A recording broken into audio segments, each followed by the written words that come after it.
All right. I think we have a lot of new faces here, and I think a lot of people want to hear about the Pompilio family and the restaurant. So we're going to start with our guest speaker, Dan Pompilio, tonight. Then we'll do our business meeting after that's over. And I have a little treat for you at the very end. So, welcome, Dan Pompilio.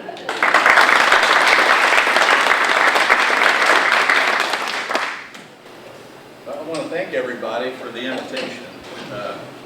When Glenn first contacted me, I was a little hesitant. I'm not a public speaker. I'm the one that sits in the back row of church. You know, I'm not one to be up front, but then when I thought, what better way to honor my grandfather, grandmother, my dad, and his brothers. So we'll start a little bit. First slide, basically that was the exterior of the restaurant. That's probably a 70s age picture. And I started back in '63. I was in the 6th grade. I don't remember what I did. I wasn't a very good child. So my dad thought that me working in the kitchen would be a good training exercise lesson. So I was the pot washer. And I had to stand on a wooden crate because the sinks were so deep. And the one pot that we made the sauce in was about 45 gallons. So it was an interesting start to my career down there. I worked part-time off and on through high school, and then in 1969 I started full-time. Did every job that the restaurant had, from washing dishes, mopping the floor, porter, busboy.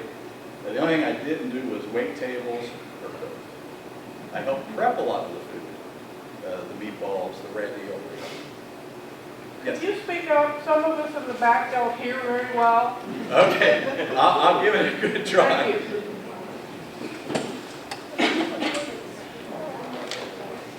Okay. One of the, I don't know, I wouldn't say it's a family mystery, but I had always heard that my grandfather was Sicilian. And when I started looking at some of the family trees that my one cousin did back in '72, they were nowhere near Sicily. But looking at history, the green was all Sicily. So half of the peninsula, not just the little island, you know, this, not just that, that's what Sicily is, but all the way up here, and that's even in the 1700s. I'll do the next slide. So in 1302 to 1458, the Kingdom of Sicily expanded all the way to Spain, France, the 2 islands there, and then part of the peninsula. So my grandfather's grandparents basically were considered Sicilian. But then in 1839, the kingdom shrunk, and it's what they call the 2 kingdoms of Sicilies. And that was the island and the main. And if you see this Campobassa and Foggia. Foggia is where my grandfather was from, and Campobassa was where my grandmother was from. About 40 miles apart, the towns were different regions, provinces. Our county is equivalent to their province. So even, it was up to 1862 when Sicily was just shrunk down to just the island. And then Italy was basically the whole peninsula.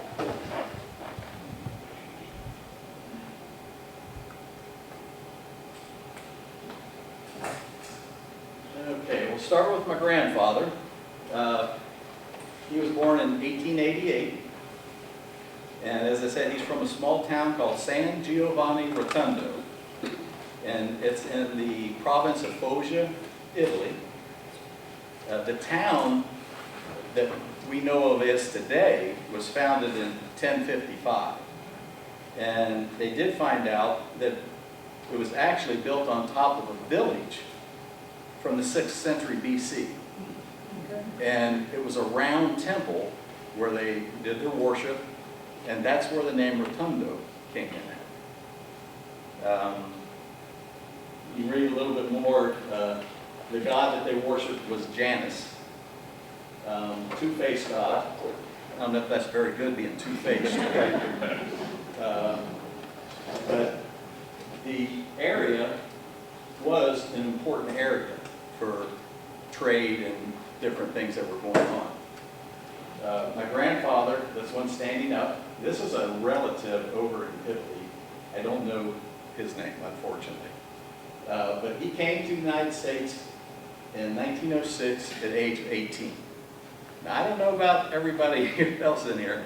At 18, I don't think I would go to another country. He did come over with his older brother, who was a year older than me. But that was still, to me, quite an accomplishment, because had he not taken that chance, I wouldn't be here.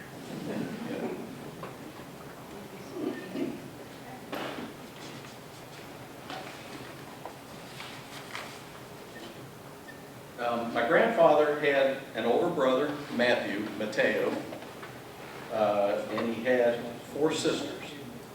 Now, all the girls were born in the United States. Just my grandfather and his older brother were born in Italy. My great-grandfather, the Colonel, well, everybody knows him as Colonel John.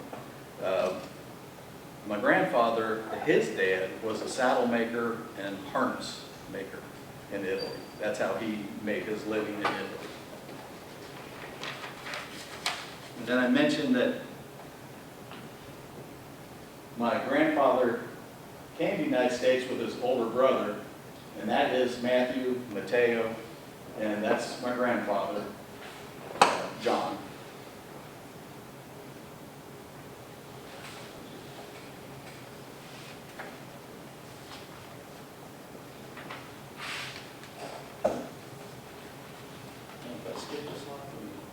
Oh, I did skip this slide.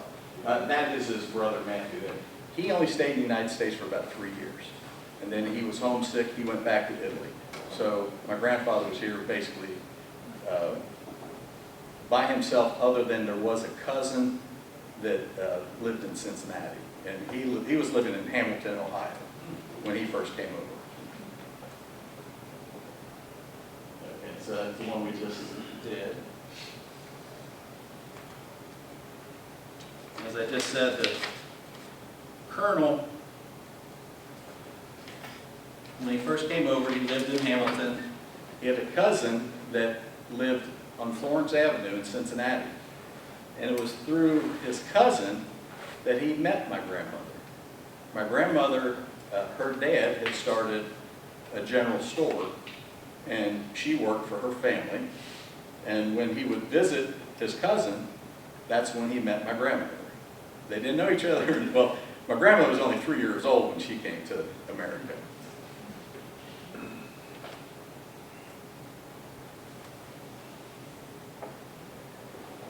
So they started off, after they were married, on July 20th, 1910. Very shortly, they lived in Hamilton, Ohio, just a few months. Then basically their residence was on Florence Avenue in Cincinnati. But as time went on, they moved around quite a bit. And I'll have another slide to show you all the different locations.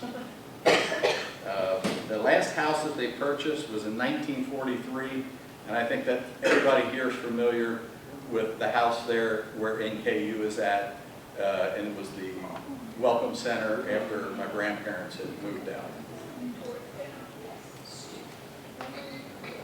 Now, here's their crew, the 4 boys. I felt sorry for my grandmother.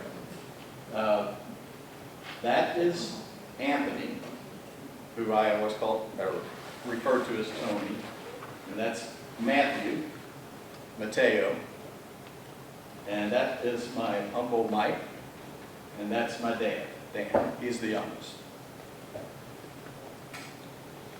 Unfortunately, Tony Anthony, when he was just 16 years old, he had a cyst on his neck. And unfortunately, back then, they didn't have the antibiotics. The cyst went inward, and he died of septic poisoning as a teenager. So after 1927, it was Matthew, Michael, and Dan. Now my grandmother, Johanna Agnes Coletta, she was born in 1894, Matrice, Campovasa, Italy. Matrice is the city, then it's the county, and then the country. San Giovanni Rotondo was kind of an important administrative center, and there was some money there, but not a whole lot. But quite the opposite where my grandmother's family was from. Very sterile, mountainous. People were starving. They just had it very rough. And that's what, I guess, encouraged my great-grandparents to bring my grandmother and her one older sister over to America. My grandfather, my great-grandfather, that would be Grandma Johanna, her dad's name was Antonio, and he came over by himself in 1892.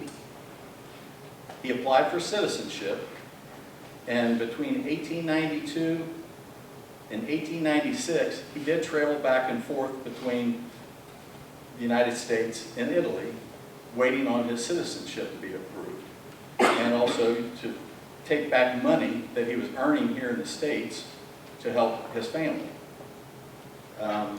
Finally, he became a citizen in 1896, and the following year, my grandmother, her parents, and her older sister came to the United States.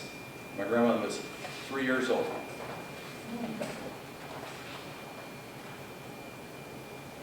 They only made one return trip to Italy after they were married. And that was in 1938. They had their 25th wedding anniversary in 1935, and this was their present to each other, was to return back home and see their relatives. The trip took 30 days each way. They did take their own car because it was hard to get an automobile over in Italy at that time. And they traveled separately because several ships didn't make the trip. So in case something happened to one of the ships that they were on, they both wouldn't be lost. So I always wondered who the young lady is that my grandfather's sitting next to.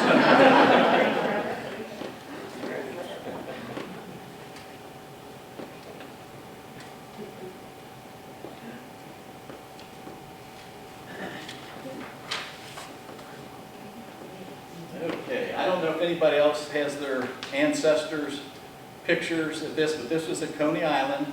There was a staged car there that the whole family would pile in, and they would do a studio shot.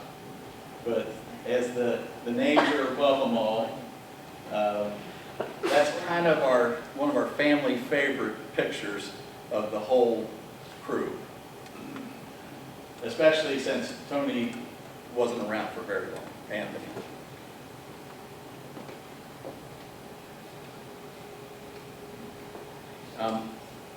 I just basically took, Anthony was born in 1911.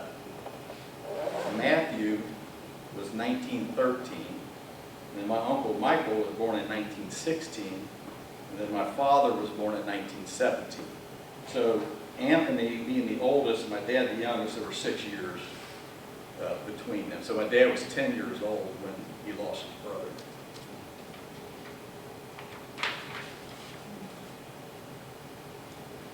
Here's a couple pictures that they have. As I said, that's Anthony, Matthew, Michael, Dan, and until we started working on this presentation, I've seen that picture a dozen times and never realized that's my grandfather behind the car. And it wasn't until we blew it up from a little snapshot photo Now this other picture is a few years later. Unfortunately, Anthony had passed, and so that's my Uncle Matt, Uncle Mike, and my dad.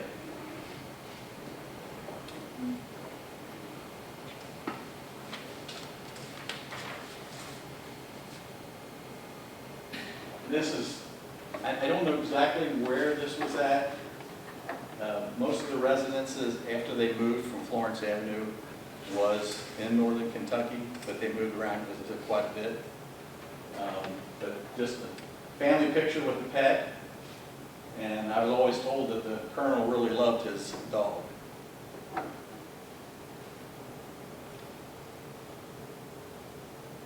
The best I can date these are approximately 1925.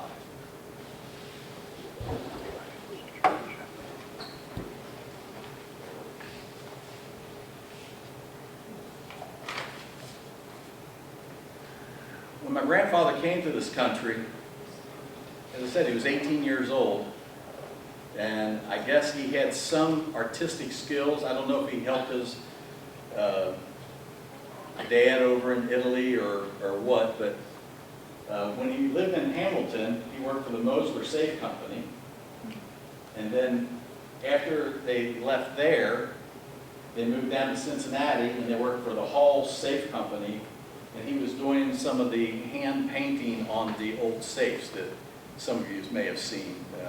They're quite artistic, a lot different than the safes today. And as I said, the Colonel was pretty adaptive. He was a tailor too, and he actually started his own manufacturing company of clothing. So he made most of my dad's and uncle's clothes, the suits and everything else. Unfortunately, depression, everything else, he lost his business. So he then went to work for National Tailoring, which was in Cincinnati. Then after that, and I don't know what the circumstances were, but he actually went to West Virginia and worked in the coal mines for a short period of time.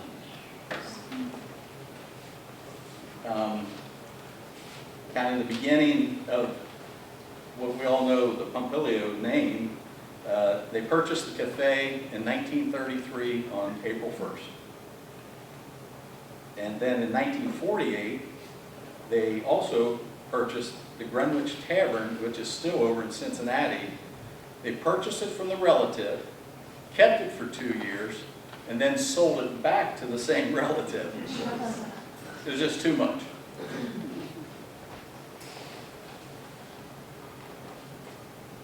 Now, as I said, here's some of the residents. I didn't even put the one in Hamilton, Ohio, but Florence Avenue, Gilbert. Now, the Rossford Avenue address, a lot of people, if they're familiar with the northern Kentucky, the Midge Hall estate on Rossford Avenue, that was, my grandparents had purchased that and lived there for a while. Then they moved to Park Avenue. Now, this is the Clifton, the Spaghetti Knob Park Avenue, which later became Parkview. That's what we know it as of today as Parkview. After that, he bought a 4-family apartment building on Audubon. Then they moved to Ohio Avenue, right down from here, about 5 houses down on the same side. Then they lived on Grand Avenue. I don't have the address on Grand Avenue, but they lived on Grand Avenue, and then they moved to Dayton, Kentucky, Belmont Avenue, and all I know is at the top of the hill. And they stayed there until they purchased the restaurant, and that's when they moved above the restaurant.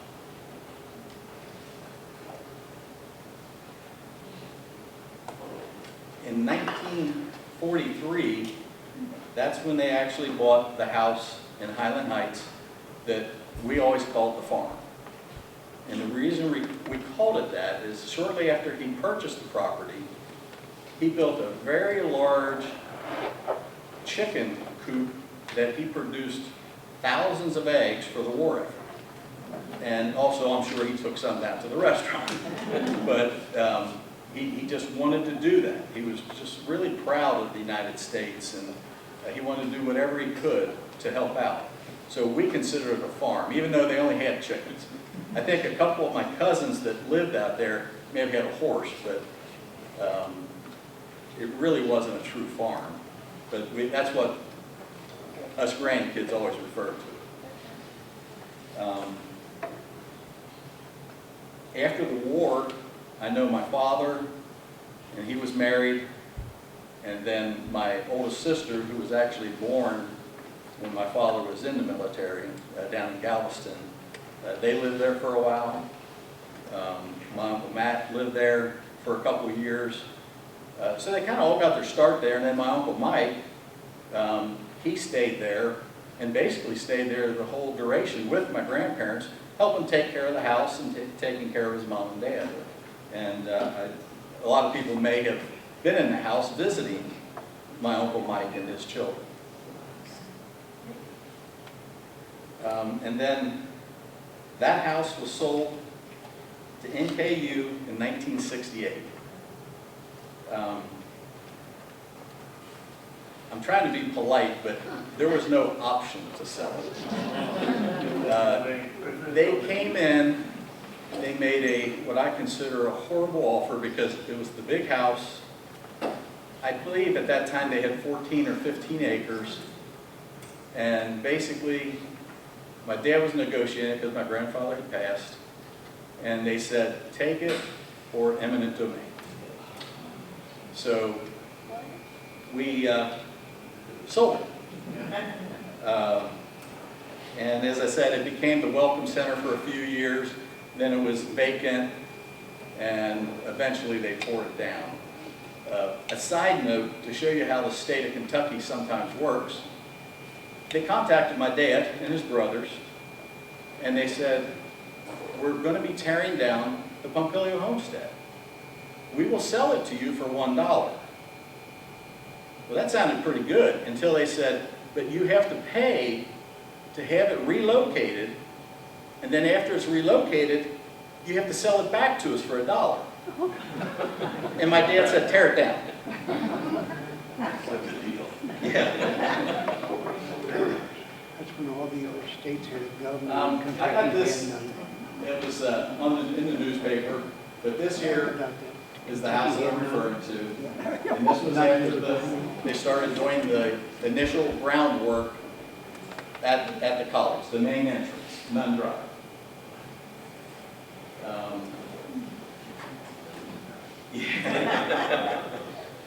Talk to the governor about that. There was, and I don't see it this, okay, there's part of it. There was a big circular drive that went around the house, because this was their side yard over here. So you come in here and then go around the back of the house, and that's where we all entered. I think I've only been in and out of the front doors one time, and I believe that's when we were selling it to the state, and they had the grand ribbon cutting for the university, or well, at that time it was a state college taking it over.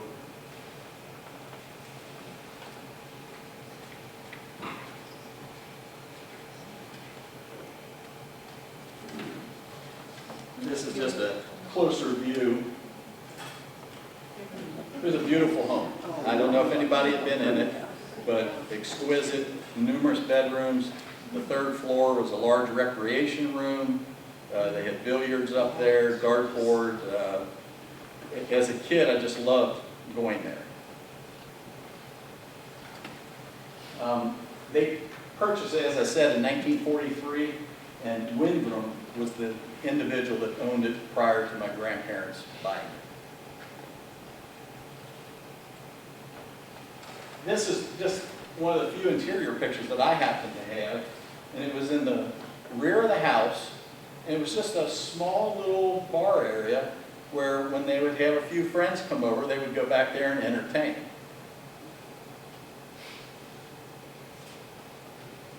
Of course, you notice the wine bottle there. Chianti.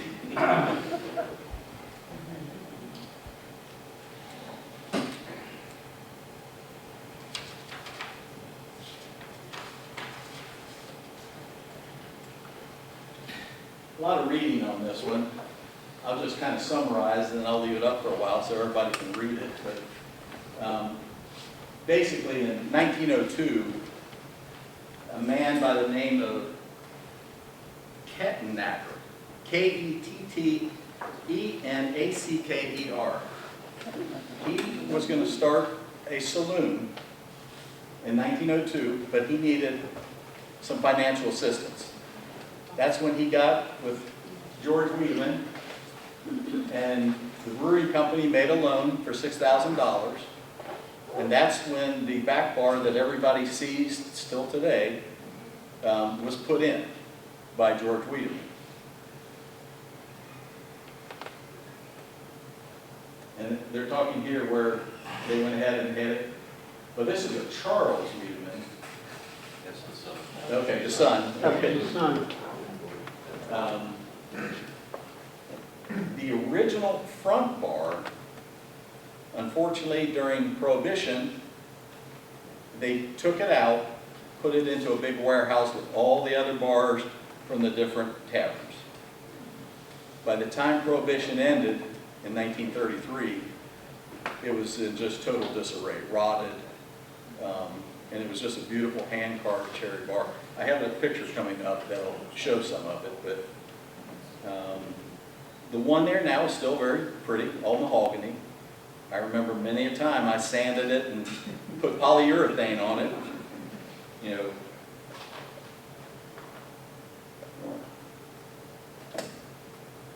Now this is this was not Pompilio's at the time, but this is the bar area in 1912, and you can see how ornate the original cherry bar was, with all the carving. Then here's a little turn area here. And there's even, you can see the hand carving here. But that's what the bar area looked like prior to Prohibition. Do you know what the name of it was before? Other than that original Kettenacker, Yeah. I don't know. It did sell 2 other times prior to the Colonel buying it. So there were 3 people from 1902 to 1933.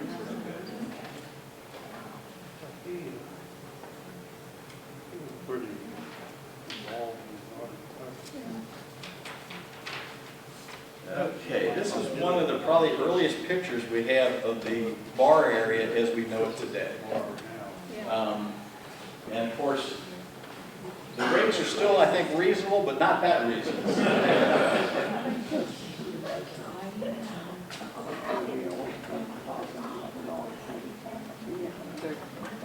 I don't know if a lot of people know it or not, but on the far left, there's a door there, and behind the back bar is actually the office where my dad and his uncle, you know, his brothers would do all their book work and things like that. But it's actually, it's not hidden, but it's behind the back bar. I found it a little ironic when we were looking at the picture, and I have to compliment Glenn. Glenn helped me put the PowerPoint presentation together. I had some of the information, but he's really great at PowerPoint. But when I was talking to him, this is a penny peanut machine. It's still there. Now, I don't know if it's that exact same one, but it sure looked like it. But there it is there. So we just cropped in and zoomed in on it. And then this here, when I started there, it was a jar for Lance products. The crackers and the marshmallow. Yeah. But that's what the back bar and the new post-Prohibition front bar look like. The floor is still the same.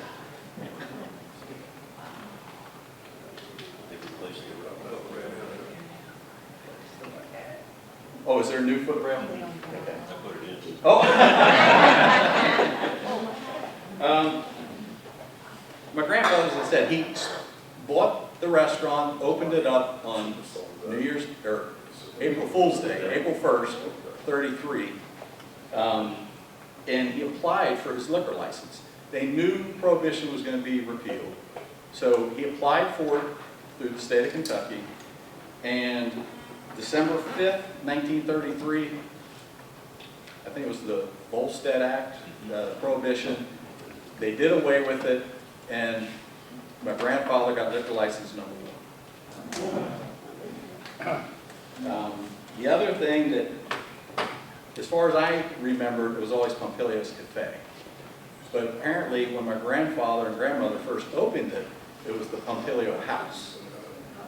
They changed the name in 1940s from Pompilio House to Pompilio Cafe. And now it's Pompilio Restaurant, the new owners. Dan, how much of it did they have when they opened? Do they have all the area that's there now? No, they had the area the bar is in, the small dining room, and then they had a small house. They had 600 Washington Avenue and 602 Washington Avenue. Okay. The 602 house was the kitchen. Then the 600 Washington Avenue was the bar area and what we, That little the side small room. dining room, Okay. which was the only dining room until 1940. Okay. This is a picture of my grandparents, their 25th wedding anniversary, and it's actually taken on the corner of 6th and Washington. It might not look like it because this pole coming down here, this area here is actually enclosed, and there's 2 storm doors where you can go in on the corner, but they're standing right on the corner of the restaurant.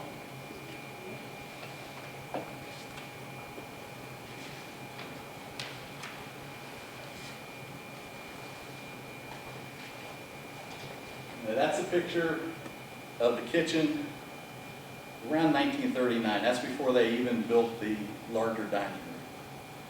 And this, where my grandfather's standing, that's a railing going up to the 2nd floor that I never knew was there until I started really looking at the photos, because when I went there, it was gone.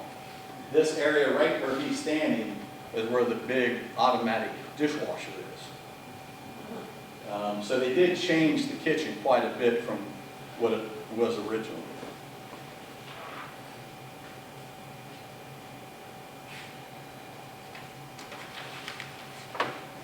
Now this was shortly after they built what we call the large dining room. There's my dad, Dan, and they always had several groups coming there and renting it out. The Rotary Club, the Elks, the Eagles. This was apparently a woman's club. I know the Mill Outlet and Palm Beach Clothing and them, they would always come over and they would have parties there. And then you can barely see him, but that is my grandfather, John Pompilio. Yeah, unfortunately, they cut him out. This is also prior to the jukebox controllers that were on the wall next to all the booths.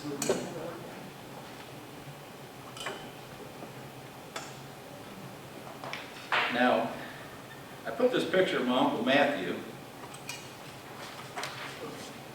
I mean, I think that my father and his 2 brothers were handsome men back then, but he just looks like he might have a little bit of the syndicate in him. But I can assure you there were no Pompilios in the syndicate. I had an uncle on my grandmother's side that, we'll leave it at that.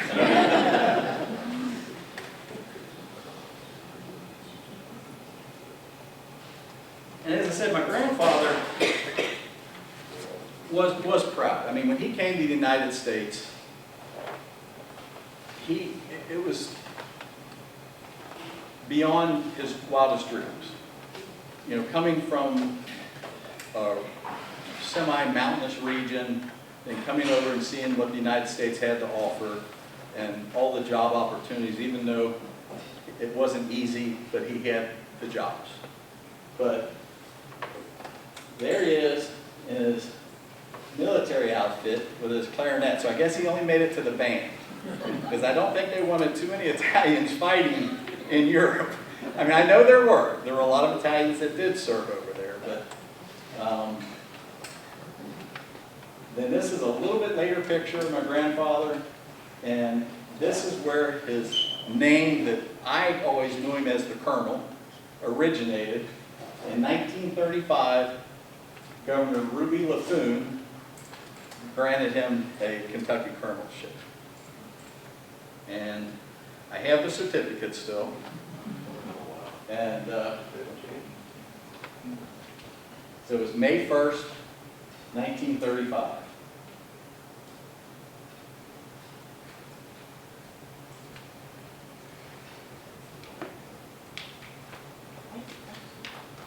They haven't changed that certificate on this thing. Okay. Just like mine. I know, yes, Where did you get the recipes? From his mother or they were my grandmother's recipes from Italy? from over at Italy. That was her mother's and her ancestors, they were all passed down, all the recipes. The spaghetti sauce, the meatballs, the ravioli, the braciole. It was all recipes that, I even like their cookbook. oh yeah, yeah. So, there are several of the Pompilios. I'm third generation Kentucky colonel. My father was a colonel, and I know my cousin Dennis is a colonel. And it's nice.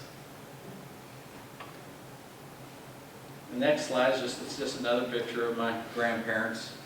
This was around their 25th wedding anniversary. And then, shortly after that, World War II. So there's my dad here, and then sitting down there. My grandfather encouraged them to get in the military. And there was a chance that they could have ended up in Italy. Back then we didn't know. You just sign up and you go where they tell you to go. My uncle Michael, he ended up in the Navy. He was in the Pacific Theater, and from what I understand, he saw more than what he wanted to see. My father, I don't know exactly when it occurred, whether it was basic training or advanced training, but there was a concussion and it blew his eardrum out in his left ear. He was deaf in his left ear. So they went ahead and positioned him at Fort Crockett, Galveston Island, Texas. Now, nothing like being sent to a resort. But it wasn't a resort back then. But they basically were defending the port of Houston. And they did have the 16-inch guns down there. And he said when they would do their training, the whole island shook.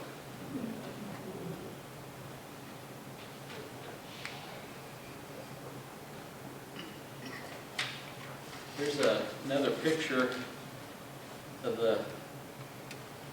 what I call the large dining room. And now you can see on the walls, they went ahead and put the jukebox heads that you would put your quarter in or dime, whatever it was at the time, and you could select 2 songs, and then it would go up to the main jukebox in the front of the dining room. But it was still pre-booth. There was still no booth there at that time. I believe they were around 1950 when the booths came in.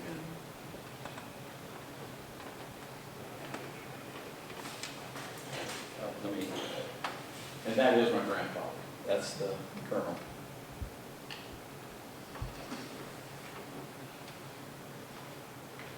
Now this slide, this was the original dining room, which we referred to as a small dining room.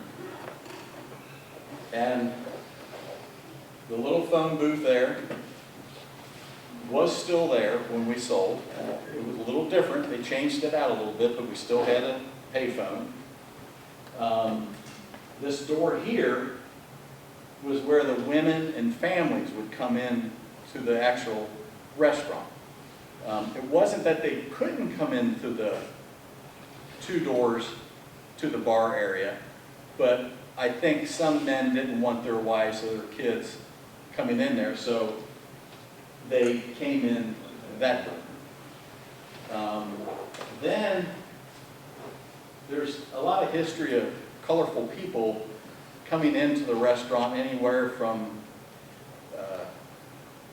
Frank Sinatra, Dean Martin, Marilyn Monroe.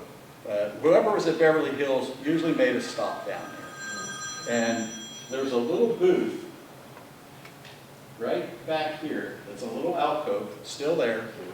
And that was kind of everybody's favorite little booth that they could go to if they didn't want to be seen. And then also some of the underworld figures love to sit back there. And there's my grandmother, Johanna, and John.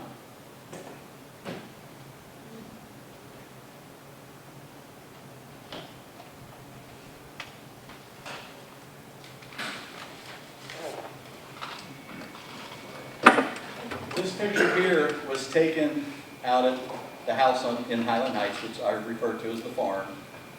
And they were getting ready for a trip out west. And, you know, he had his cowboy hat, he was ready to go. And I'll point it out, and I don't know if it was the only dress she had, but this picture was in Highland Heights. It's 1947. Now, this is a picture in Cheyenne, Wyoming. She's wearing the same dress. Different hairstyle, the same dress.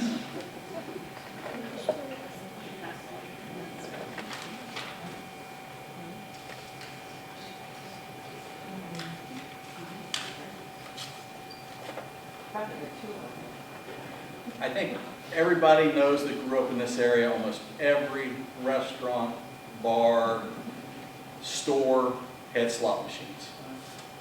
And I think the most we ever had was 5. And the police were very friendly. And whenever there was going to be a raid, you'd get a phone call. So apparently, the city commissioner saw that we had some slot machines, and then he called the police chief up. Police chief called my dad. They hid the 3 really big slot machines and left the 2 penny machines out. Well, it still ended up, I think my dad ended up going to jail for the night. But I didn't know about this. I wish I did. I would have had some leverage over him when I got in trouble. But that was in 1950.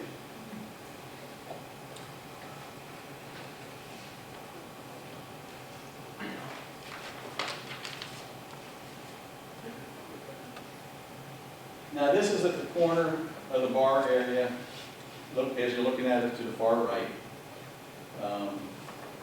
This is my Uncle Matt. And we had, well, I started there, as I said, in the 6th grade, and I worked there up until they sold it.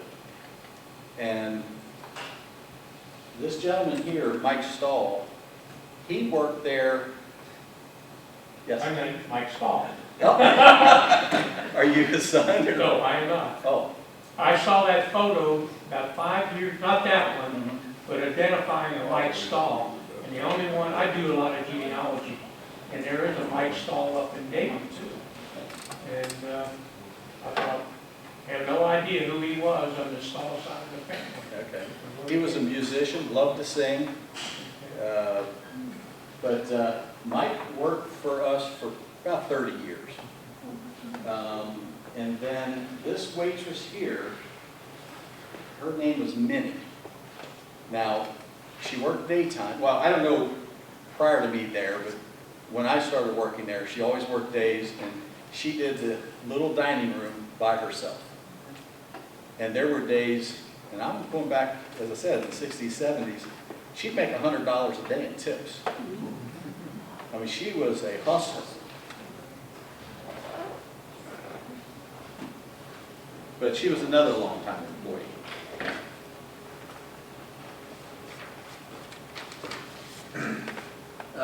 Pompilio sponsored a lot of baseball teams and different things. My Uncle Mike was really big. He wanted to be a coach. And so this is their 1957 team that I believe won a championship. I don't know on what level, but I do remember a red jacket, 1957, and it was a very nice jacket, and it said I thought it said national champions, but I don't know if they did that back then.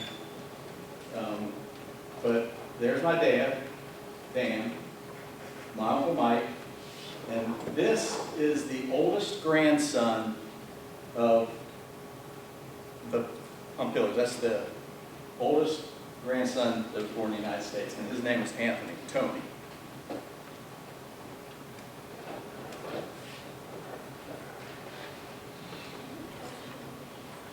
Is he still living?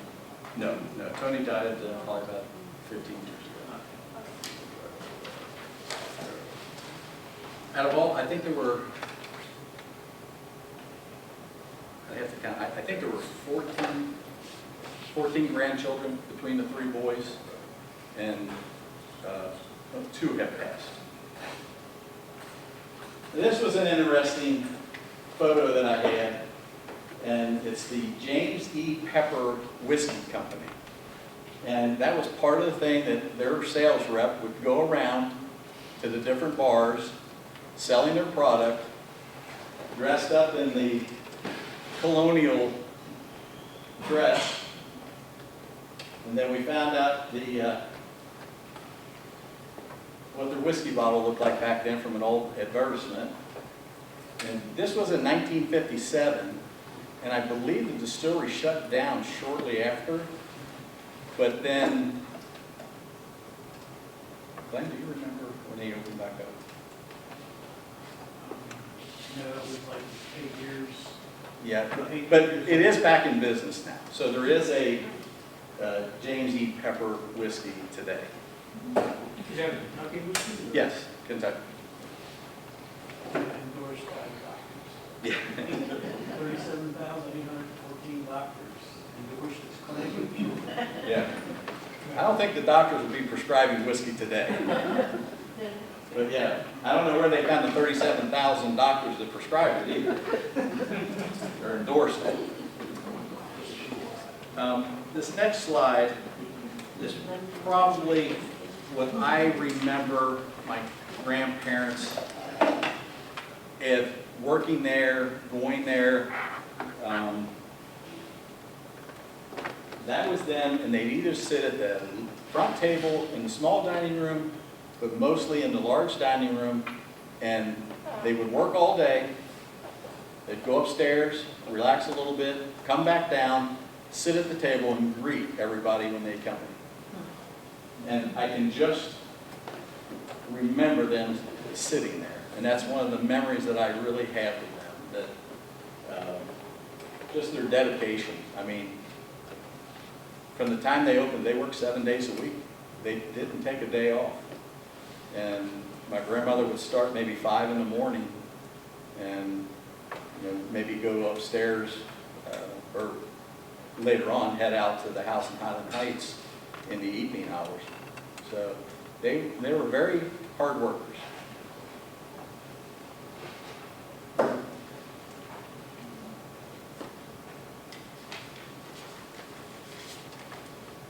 Now this is a picture that I took in 1976. I was a photography student out at NKU, and I just thought, well, I'll take a picture of the bar area and the dining room and things, but it's hard to tell with all that other stuff there, but that peeing machine is still right back in that corner.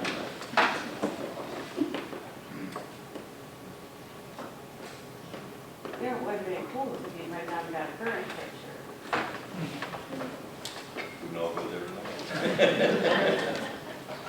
I got the whiskey picture. In the corner too. Now here's a picture that I took in '76, and you can see the booths we're in. They still had the jukebox boxes on the wall, we just did this is not a picture of one of them on the wall, but this gives you an idea, if you don't remember what they look like, what they call it a jukebox head, that it would be at each table and you could remotely select your songs.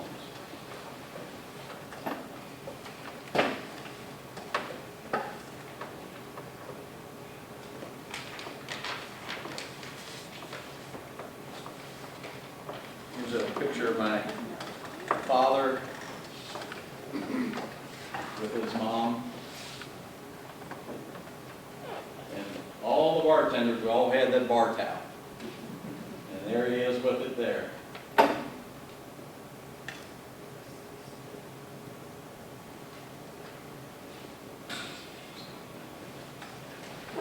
These are just some of the points that, as I mentioned earlier, there were a lot of employees that stayed there for numerous years. 25, 30 years wasn't unusual. Now, we did have the bus boys, and the turnover there was great.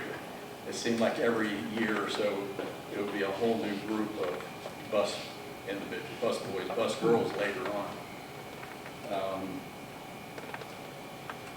My grandfather did believe in trying to take care of the employees the best he could, and we had a porter who had worked for him for 30 plus years, and I don't know exactly during that 30 years, but they had a house fire over in Covington. They lost their home. He had 6 kids, and they had no place to go. So my grandfather and grandmother actually bought them a home to have, and he gave it to them. Wasn't anything outstanding, but it was still the idea he wanted to take care of his employee. I put this in here as kind of an inside joke. The bad weather rides. When my sisters and I were in grade school, we went to St. Francis. And when it was really raining hard, snow, we only had one car, and my dad had it at work. So he would have the porter take his old Buick station wagon, come pick us up on Waterworks Road, take us to school, and all the other kids would see the Pompilios being chauffeured to school in a Buick, and they thought we were wealthy. The next little bullet that I had there was the bakery, Stephen's Bakery. He was a Greek baker over in Cincinnati, and we exclusively bought our bread from them. Now, they may have baked bread for other places, but they baked our Italian bread, which I still haven't found any bread as good as what he made. We made all the other foods there, but the bread, we didn't go into a bakery. And I believe it was around 78 or 79, he told my dad that he was going to retire. And my dad was kind of devastated, and he just said, you know, we've been buying bread for you for 40 years, can you just help us out? And they actually made an agreement, and Mr. Stevens kept the bakery open to the day we sold. And I thought that was just wonderful cooperation between a merchant and a supplier. May of '82, the original Pompilio era came to an end. The Macy family took ownership, and they renamed it Pompilio's Restaurant. There wasn't a whole lot of change. They kept the recipes originally. I do believe they may have made some changes. I know we made all the ravioli by hand, and the braciole and things, and I believe someone was telling me that the ravioli is now pressed with a machine. I mean, they may still make that dough, everything by hand, but I could just remember stamping out the dough to make the ravioli. It was just something. But then the last slide, we didn't own the restaurant technically. The new owners were running the business, but my father and his brothers financed it. So in theory, I guess if you want to get technical, we still had some part of the restaurant when they made Rain Man. So many people say, did you own the restaurant when Rain Man was made? Yes and no. But that's the car that was in Rain Man. This is a 1981 menu. And I have a lot of other stories of my experiences down there. I don't know if everybody remembers Sammy Eisner. I served him his last meal. Unfortunately, he came in, I took his order, and then 3 hours later, he was basically assassinated in his antique store. But I enjoyed it. There were so many good times. I met a lot of people. This is my wife, Kathy, here in front. We've been married 40 years, and probably the first 5 or 6 years when we would travel, Florida, no matter where we went, people would know me. She said, can't we go anywhere where nobody knows you? And I said, well, when you've been in the business for so many years, a lot of people will recognize you. But that's basically all I have for tonight. If anybody has any questions or... Yes? What made your family go into the restaurant business, considering all his past occupations had nothing to do with food? My grandmother always was a really good cook, and I think it was the combination of wanting to get into a business. As I said, prior to that, my grandfather was working in a coal mine, and he knew money could be made off of whiskey and food, and when he knew Prohibition was going to come to an end, I think they just took that opportunity. They made the right decision. Yes, yes. It was a very difficult job. Hard. People ask me, am I sorry that the restaurant sold? No. I wasn't an owner. I was just like an assistant manager maybe at the most, from bartender, assistant manager. But Monday was my off day. I worked 6 days a week. Monday was my off day. My wife and I would have to do payroll, and at times we had 49 employees. And I had to do it by hand. And everybody got a different pay scale. The bartenders were different, the waitresses, the busboys, and it was time consuming. And my dad said, well, what more do you want? You got the day off. So then later on, they did start giving me some vacation. And when they would go away, we would shut down for 2 weeks every year. And that's when curtains would be cleaned, everything would be sanitized, painting would be done. If they do any remodeling, it was during the 2 weeks that they would shut down. If I believe it was the first 2 weeks of July. Well, I had to stay there. So I did, refinishing the bar. If there's anything needed done on the back bar, I did a little woodwork, whatever. But when everybody else came back, then I got my 2 weeks.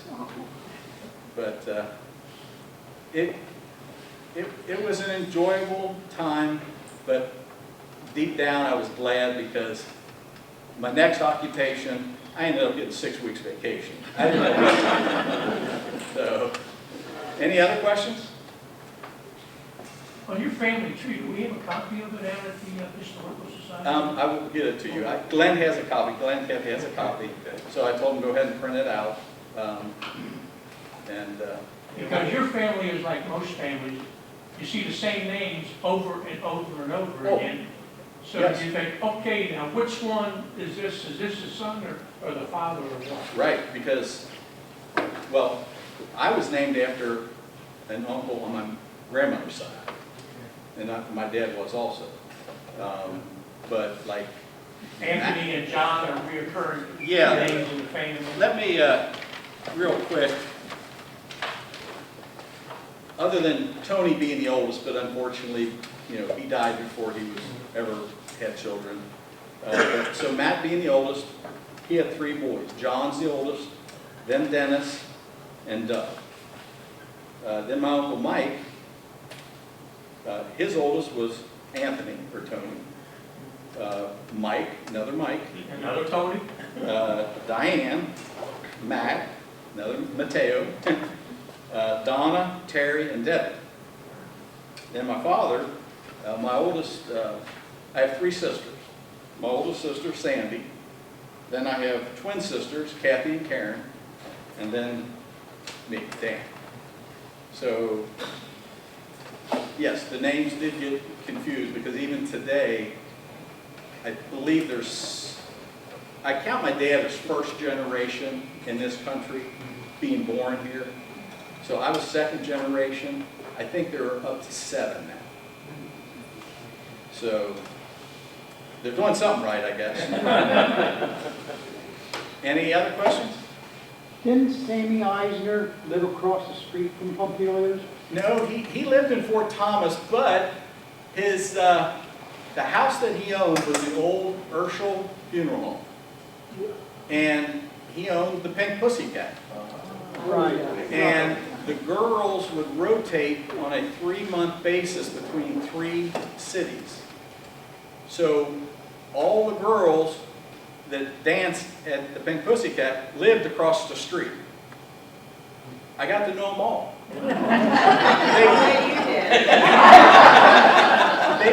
They were How many really, years? they were good people. I mean, they really were. And when they came over, and they would eat there, some of them would eat at the bar, some of them would go, the waitresses would fight over who could wait on them because they were such good tippers. But yeah, as I said, Sammy, I think his real name is Samson Eisner. Yeah. He came in the restaurant quite a bit. But see, I worked at the brewery, which was right there at the corner there and stuff. And I remember seeing him a lot. And in fact, I went to work that morning and cops were all over the place and you could see a body laying on the ground. It was covered and stuff, but word got out then that it was Sammy. I was back in, I'm trying to remember when it was, 70, He was killed July 30th, 1972. 72. And there was is my time up? Go ahead. Oh, okay. Talking. Getting on the Sammy Eisner story, as I said, I had the dubious honor of serving him his last meal. And I interviewed by state police, you know, and his bodyguard was with him, but they don't know where the bodyguard was at when the 2 individuals came in. They figured it was 2 individuals because it was 2 different calibers. But shortly after that, Roland Voorhees was the mayor, and he invited the state police in because Newport Police Department was having a hard time controlling everything that was going on. I mean, I can remember somebody getting shot almost every night. And so Newport being I believe a 3rd-class city, state police were not allowed in Newport. The mayor had to invite them in. But now like Wilder, they could go there and raid them, but any establishment in Newport was basically protected by Newport Police. So I'm not going to go into it. That's a whole nother lecture by someone else. But what I found interesting, we would have several people connected to the different syndicates eating at our restaurant, and right across from them would be 6 state troopers when they were in town. I researched a little bit. They said they were only in town 2 weeks. I thought it was a lot longer than that, or it seemed a lot longer than that. But it was unique. I mean, it was kind of, I always said our restaurant was neutral territory. You know, you could sit right next to a gangster and the police would leave them alone, and vice versa. Or if it was rival syndicates. Because while the Cleveland syndicate may have had the biggest presence there, New York syndicate, Cleveland, they were all in here. So it was an enjoyable time.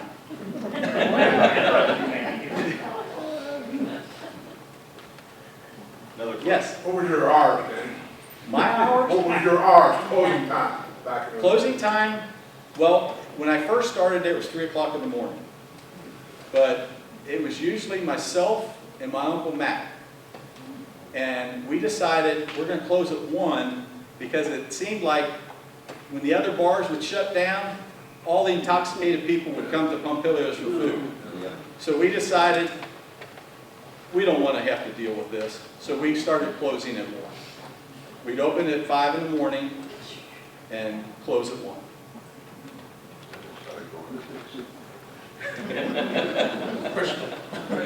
Yeah. White Castle.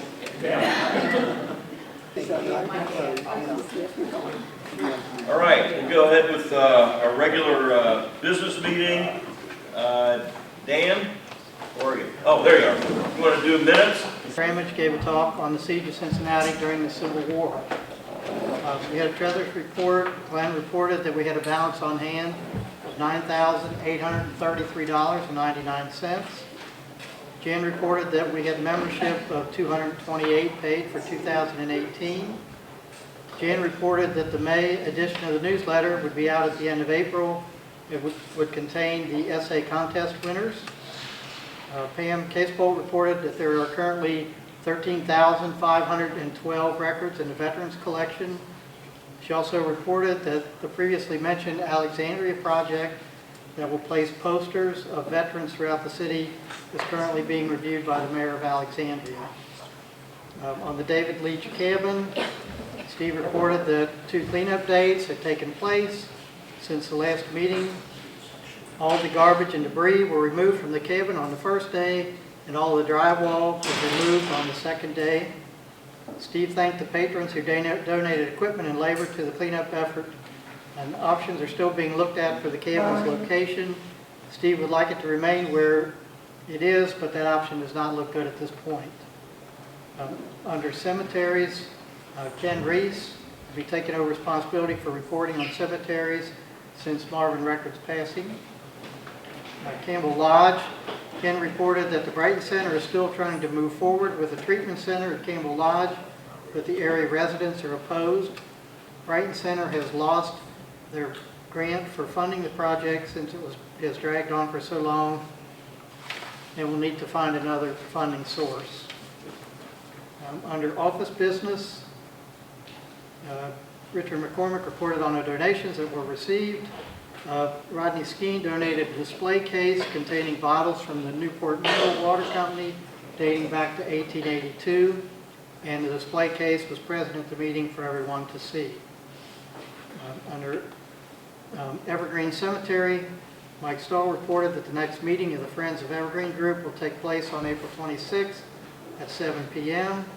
The meeting will be held at the Fort Thomas Antique Mall. Steve reported that the organization's fundraiser dance will be held at the Southgate VFW on May 12th from 7 to 11, and he had posters that could be displayed at businesses. Tickets are $15 in advance and $20 at the door. Steve reported that the Old Town Alexandria Shopping District sign is now up and contains the Historical Society's placard.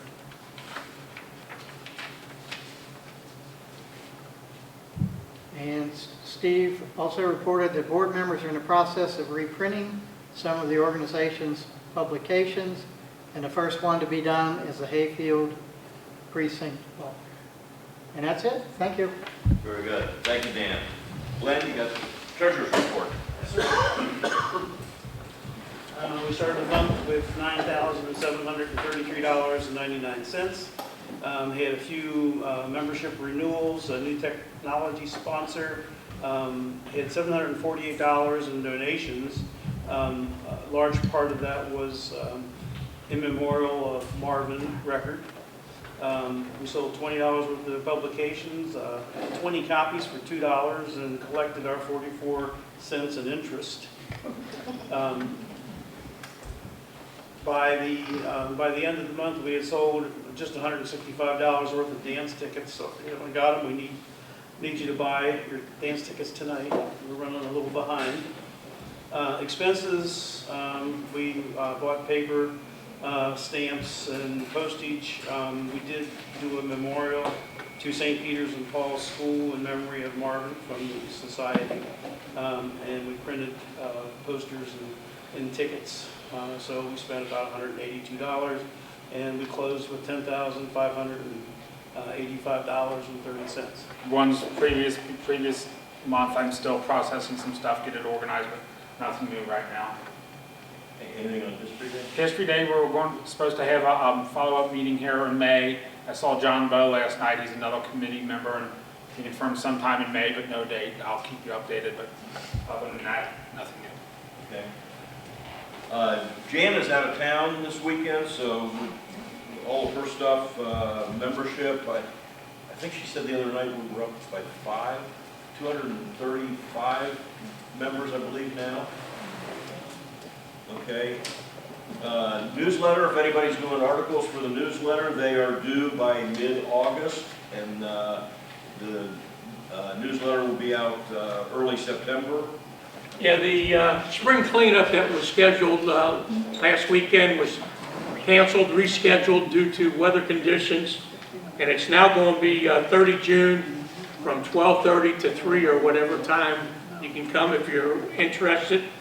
Next meeting is scheduled for the 28th of June at the Fort Thomas Antique Building, and they're starting up a new program that's going to be a memorial service for everybody who was interned during the current year.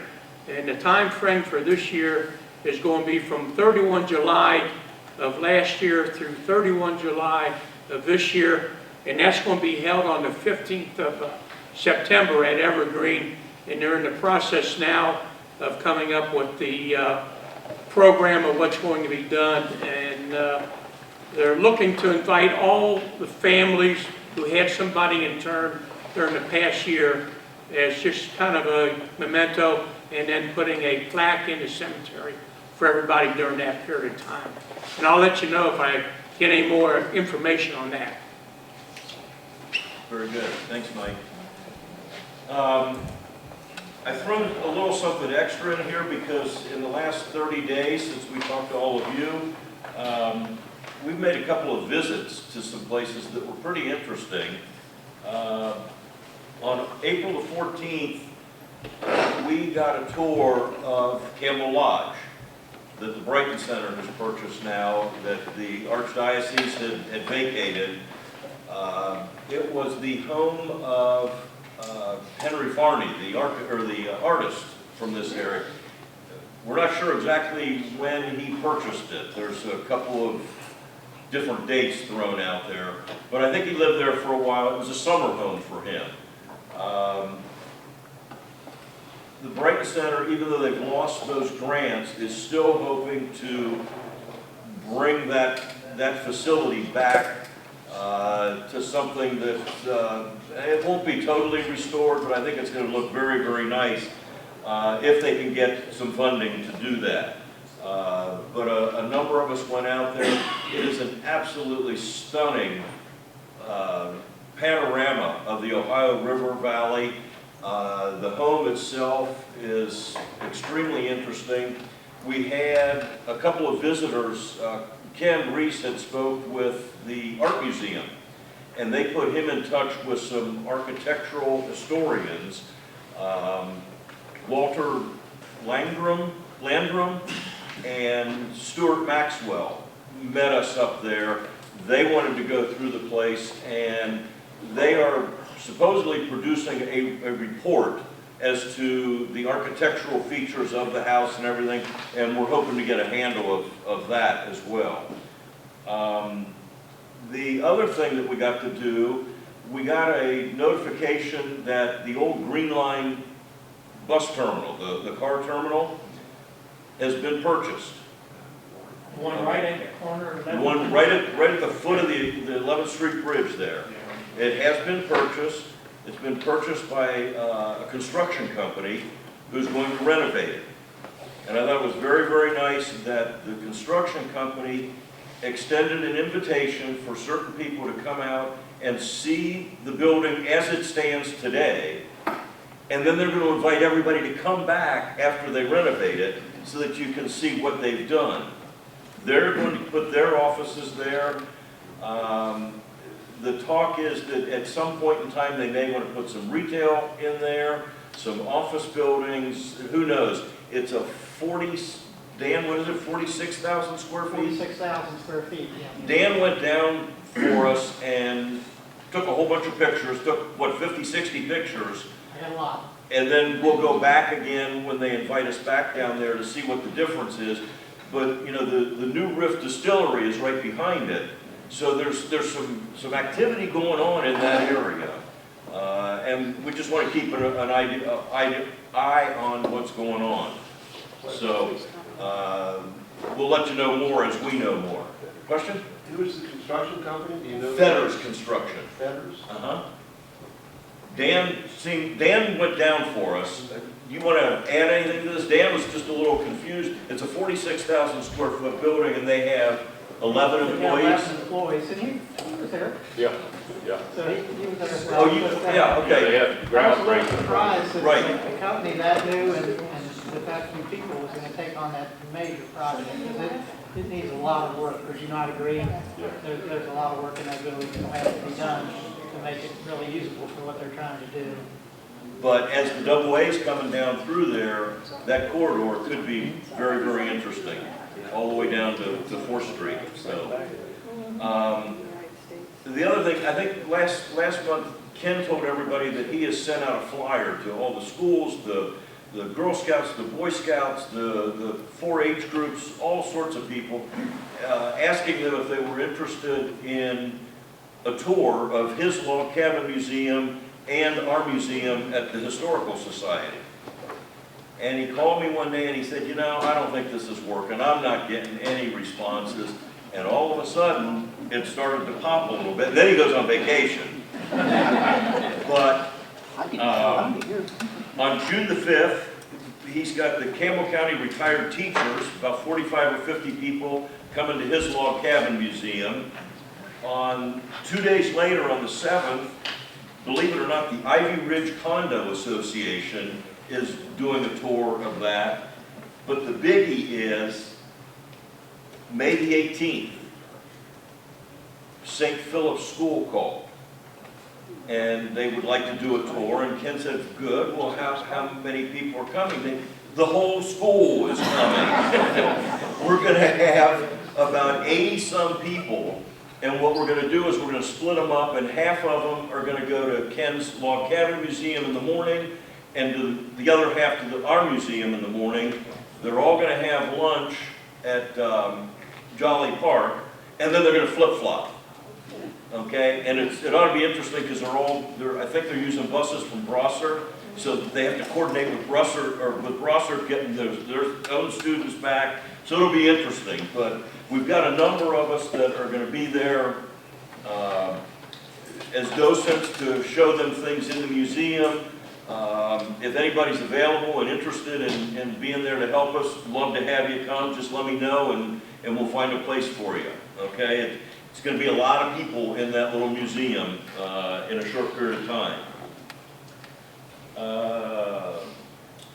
On old business, we did tell you that we're starting to reprint some of our older titles, and Shirlene and Glenn have been working on this new one, the Hayfield Precinct, Camp Springs area and all that. And Shirlene is retyping, or has finished retyping all of it. Glenn is going through with old pictures, new pictures, and retouching them, taking them into Photoshop. They're going to put a nice new photo or cover on it, and I think it's going to be a whole new book, and I think a lot of people are going to be interested in it.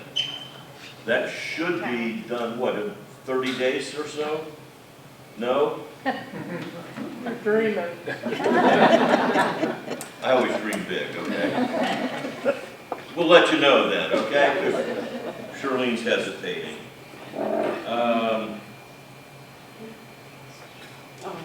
The website is at a standstill, and I'm to blame for that. I was supposed to call Jeff and schedule a time for all of us to get together and learn how to do stuff, and I have not had a chance to do that. Charlene actually jumped on it today and did some things, and as soon as Jan and Jeff get back into town, then I will coordinate with him and we'll figure out how to do all of that. The dance. Everybody's watching the stuff that Glenn put up here, okay?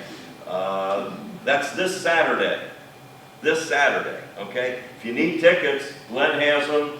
There's some here I brought up from the office. They're $15 a ticket. Beforehand, $20 at the door.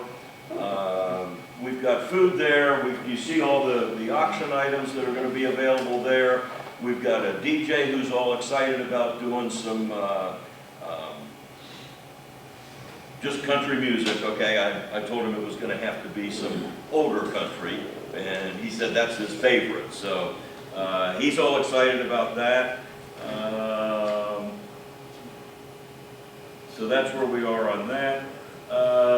Leach cabin update. Joe Manning, hold your hand up. You know, we did 2 cleanups down there where we had some crews down there, and Joe came in on both of them. And then I found out the following 3 Saturdays, was it 3? A few of them. Yeah. Joe's going down there all by himself and still working on stuff. And he's gone down there, he's laid several ton of gravel up and down the driveway. He's cleared some of the brush that was down there. Thank you. Joe's just done a phenomenal job.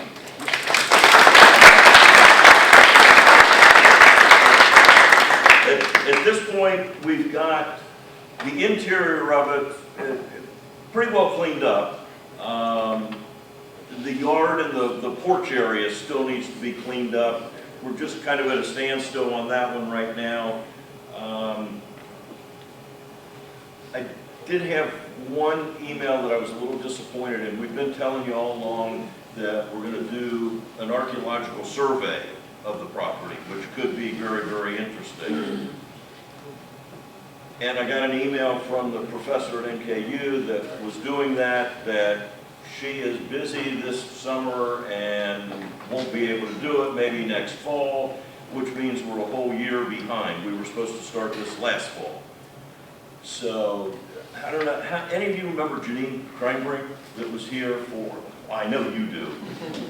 She was here several years ago and she did a presentation for us on the Bid site and archaeological things in Campbell County. She works with Behringer Crawford, and she has her own archaeological company, and she does a whole lot of things. So I'm going to call Janine and see if she would be interested in getting involved with this and doing the same thing, because I think we're going to find some really fascinating things on that piece of property.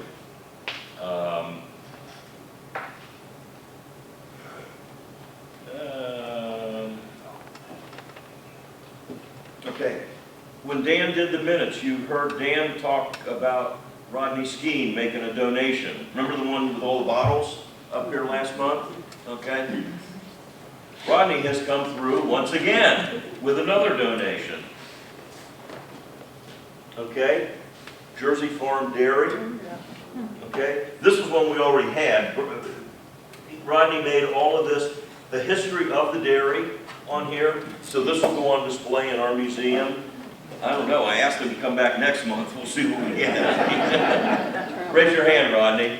Thank him very much.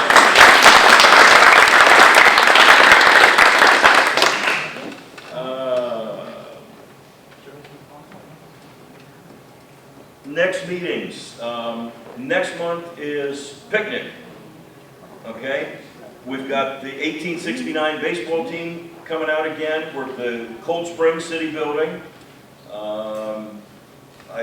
In fact, I just talked to the girl from the city of Cold Spring. She called me Tuesday, and they're putting a notice on their website, so maybe we'll get some local Cold Spring people coming out. But remember, that's 1869 baseball. They play without gloves or anything. They play all those old rules.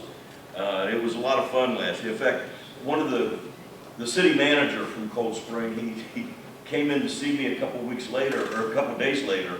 He said, "Was that your group that had that baseball game out there?" I said, "Yeah." He said, "Because we had a meeting that night and nobody paid attention. Everybody just stood at the window watching the baseball game." I said, "Well, they're coming back again, so come out to the meeting." Remember, that one starts early. Okay, we start that at 6 or 6:30? 6, I think, yeah. Okay, we're going to start early. Side dishes, what have you. Okay, it's just a potluck kind of thing. Bring something and join us.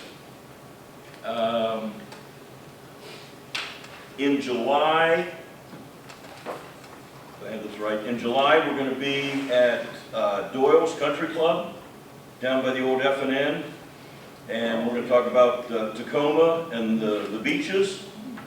Okay, and then in August we're going to be at the Fort Thomas Mess Hall.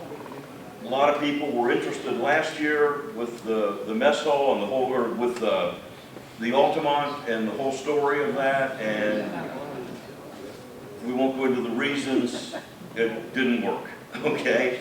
So this year we've made sure that it's in a location, and there's a young man who I believe goes to UK who has done a ton of research on the Altamont, has actually dug down on the hillside and pulled up old China and this, that, and the other, and he's going to do the presentation for us. So, I got one other little thing for you. How do I, students, they don't know if they were juniors or seniors, and it was a videotape in 1938 in Fort Thomas.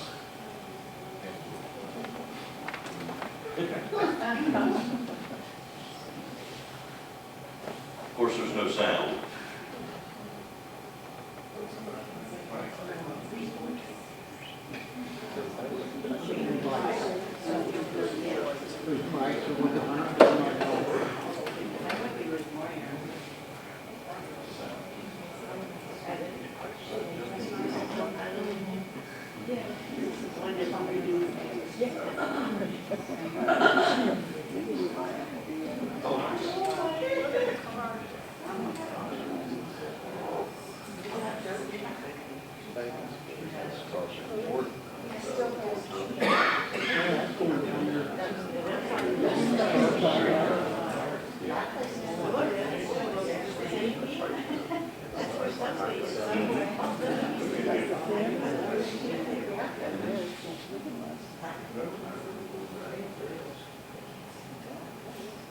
Fort Thomas roller rink.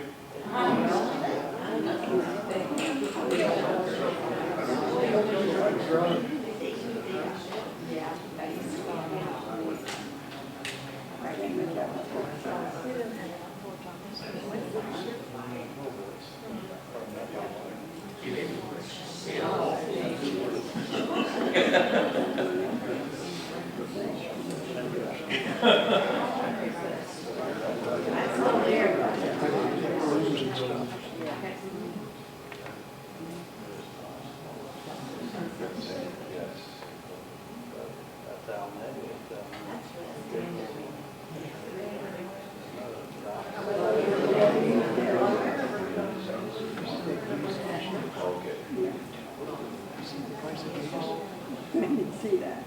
We don't want to see. Was that dairy up there where you walk up and get ice cream? And yeah. Oh, on Highland. So these kids must have been Oh, football yeah, I fans. know. That's at the fort.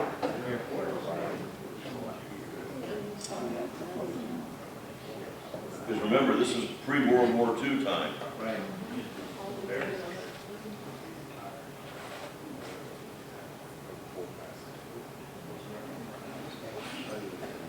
They didn't wear quite as much padding then as they do now. Cardboard helmets. Yeah.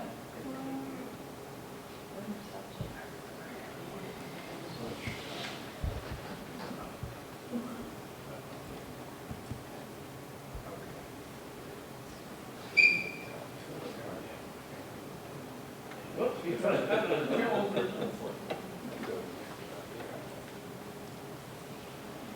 a crowd. Yes?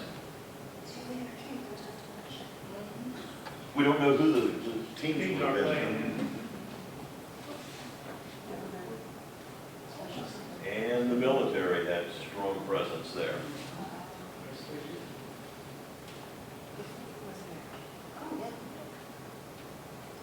Fort was very active at that time.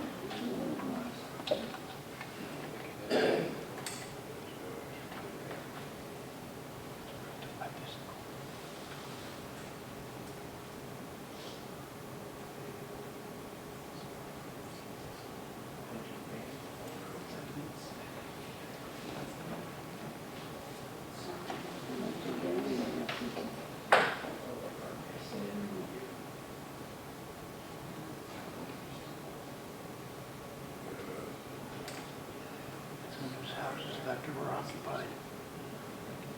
You still are by the animals. I'm pretty sure this in the corner, in the back, I think is the mess hall. We were trying to figure out exactly where that all took place. I think that's about where the baseball fields are.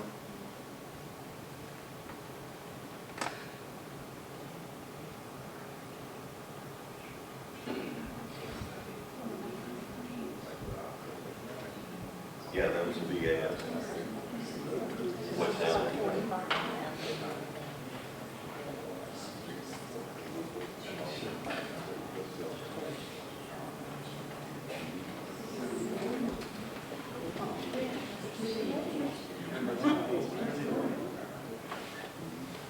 Anybody recognize anybody?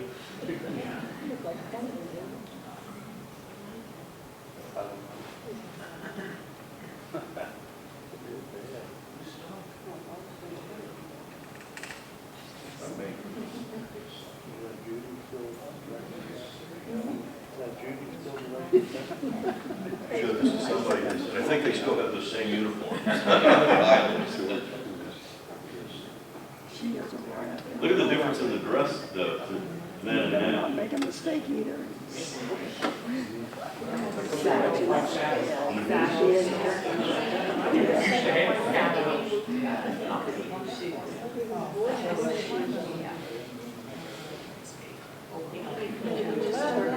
What's everybody think this place is on where this bicycle is? The show.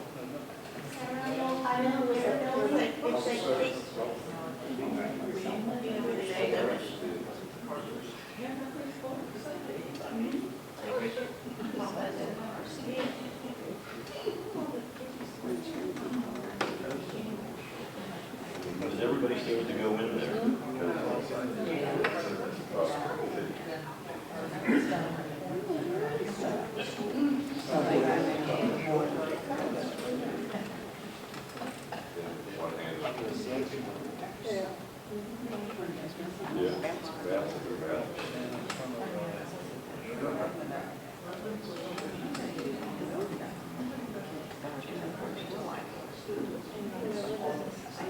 Dapper guy carrying his cane, walking stick.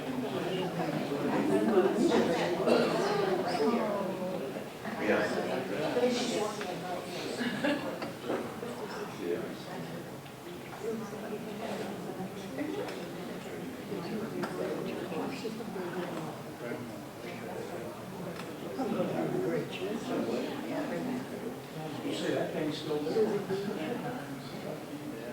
And that's it. That was 80 years ago. It is now. It is. Yeah, because I digitized it for them, so they have it up there now. Okay. Yeah. Yeah, I invite you to stop up there and see what they have. It's really nice. Their then and now setup. It's really nice.